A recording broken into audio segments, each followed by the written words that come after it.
Welcome to Nitro Talk. Again, find myself the necessity of making a video within a video while I'm working on the LRP Z28R here. I come across the never fun problem of stripped out bolts on the back of the back plate here.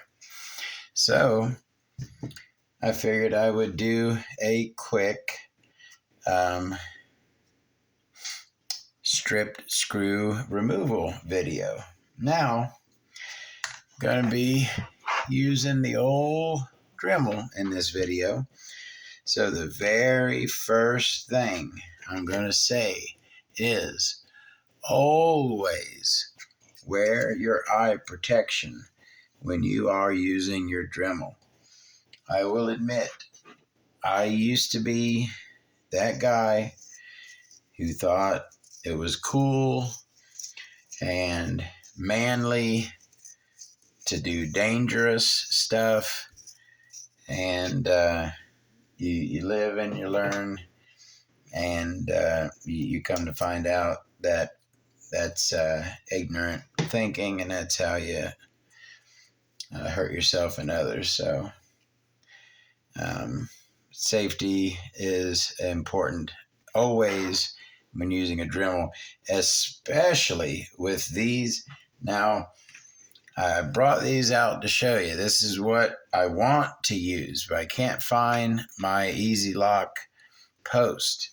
So I am using these cheap cutting wheels, and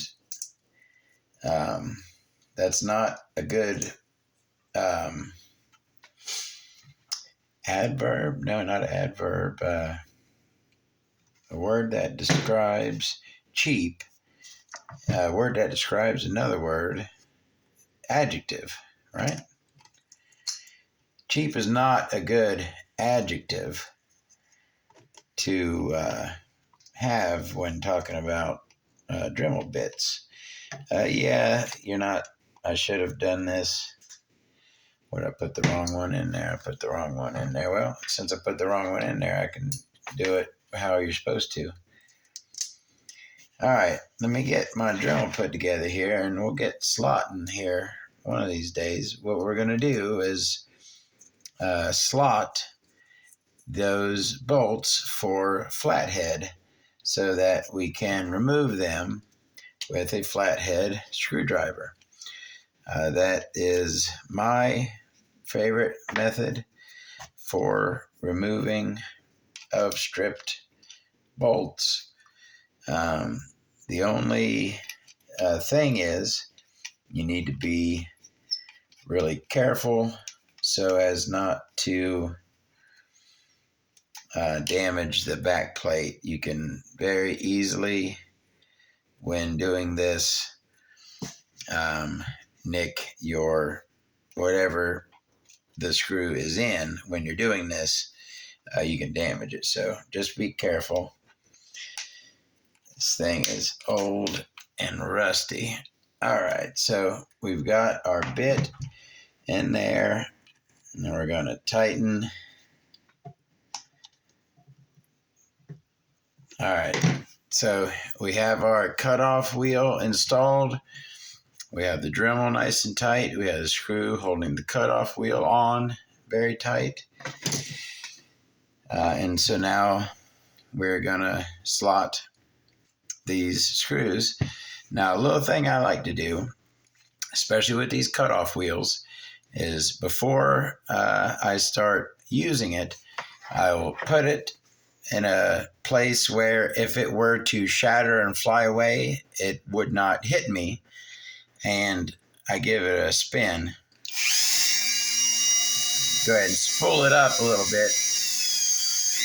These aren't very high RPM cutoff wheels, but I'll get it up to about 20K, and just make sure it's solid and it isn't going to come apart on me. So it seems to be in one piece. So let's go ahead and carefully start slotting.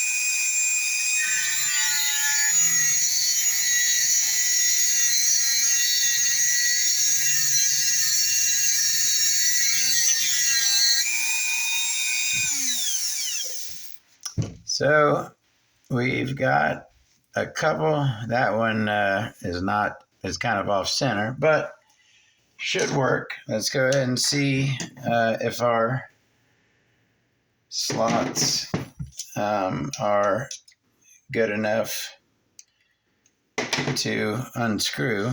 So start with this one. And there's one. And we'll go to this second one.